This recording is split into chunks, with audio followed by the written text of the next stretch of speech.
show of hands, who has a best friend here? Wow, I think we're going to relate in this speech. What's your best friend's name? Tom. Tom. What was your best friend's name? Kelly. Kelly? And when's the last time you talked to your best friend? No one wants to tell me? That's okay. Good evening, fellow Toastmasters and guests. Come on, we're here to talk about friends, good times, and a little bit about forgiveness today. Good evening, fellow Toastmasters and guests. Good evening. Good evening. All right. Please hold your friends and family in heart while I share a personal story with you. It was an August day, a little chilly, felt more like October, when a friend and I went to go play basketball at a local basketball court. Upon arriving, there was already 3 guys playing, so the 5 of us decided to play together. Lucky me, I got to cover the 6'3", 230-pound muscular athlete.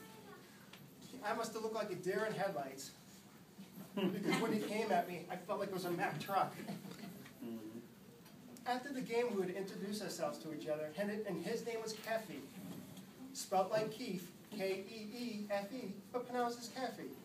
During a conversation, I mentioned I was a band and I was a drummer. And he said to me, you know, I write songs, poems, lyrics, but I've always wanted to be in a band and never had the opportunity to. So I gave him a copy of my band CD and asked me to give it a call if he liked it. 3 weeks later, a new friendship was born. We decided to start a brand new band together, but we didn't have a place to practice. So we'd clean out his tiny studio apartment, take out his coffee table, futon, chairs, put him in the apartment hallway so we could set up my drums in his living room. We did this for each weekend for 6 months until the police shut us down.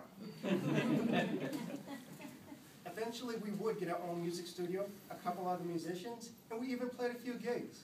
After 2 years of drugs, sex, and rock and roll, our dreams of being rock stars ended. We decided to try to start a couple of businesses together, but those both failed as well. The relationship Keff-ee and I had thrived on being creative with aspirations up to here. No, we didn't become rock stars. No, we didn't become millionaires on the cover of Forbes magazine. But by this time, we did become extremely rich and wealthy in terms of friendship. In fact, in our mid-20s, he was living with my cousin, and we shared the same circle of friends. Each weekend, we would get into the trouble 20-year-olds get into. We'd get in fights at bars, pick up girls, and just have good times. Along with any group of friends, probably like yours, there were many inside jokes.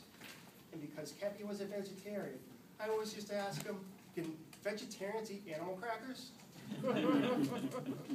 Sure, he laughed like you the first couple of times he heard that. The last 1,000 times it's, shut up, Ray. Later, a mutual friend of ours and I would become roommates at my house. Our mutual buddy was a carpenter who Keff-ee worked for. Keff-ee started staying over every night, sleeping on the couch, using my stuff, and eating my food without asking. I admit, I started to become resentful. If Keff-ee needed a place to stay out of need, of course, my home is his home, but he was staying here out of convenience.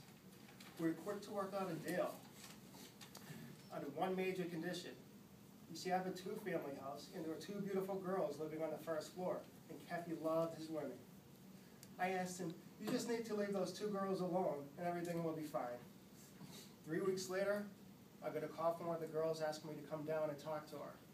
I sat on the couch, and she explained to me, Keff-ee keeps knocking the door, asking me out, won't leave me alone, and I don't know what to do. Already feeling frustrated with him, I ran straight up the stairs and said, Keff, get the hell out!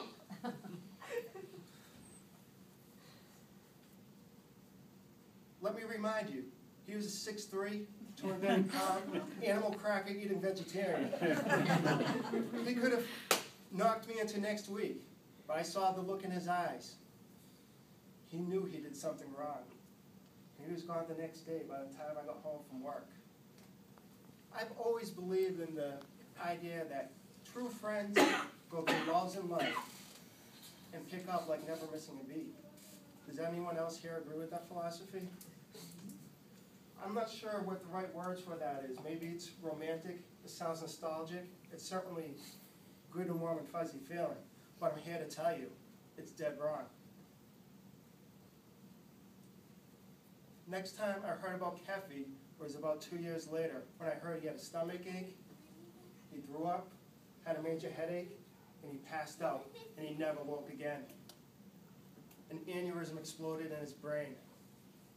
They tried to put him on life support for a few days, desperate attempts to keep him alive, but his family had to put him down, pronounced dead at the age 30. Friends, I'm here to tell you, we need to learn how to forgive, and forgive quickly. Whether you have a conflict with somebody, understand if it hurts you, if it hurts your friend, it's because love is being blocked. We do not have time for that. Buddha said it best. We think we have time.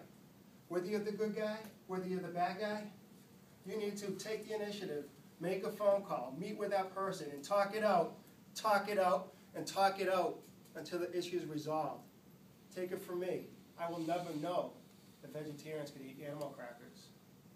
We're all connected, and in the past week events, you probably knew somebody at the Boston Marathon who you were glued to your TV, and it's the same thing. People went there not knowing what was going to happen. They went to see their friends and family, and some of them went home missing limbs or just didn't go home. We do not have the time you think. You may be saying to yourself, you know, this doesn't apply to me. My life is perfect. But maybe tomorrow, 5, 10, 15, 20 years, you're going to say to yourself, wow, I remember that story of Keff-ee. Do not make the same mistake that speaker made. Perhaps our friend that was the carpenter said it best at the funeral. Life is short, and God's time is different than our plans. If you take the story of Keff-ee with you and use it in your life 5, 10, 15, 20 years from now, you're letting his legacy live on. I appreciate that. Thank you.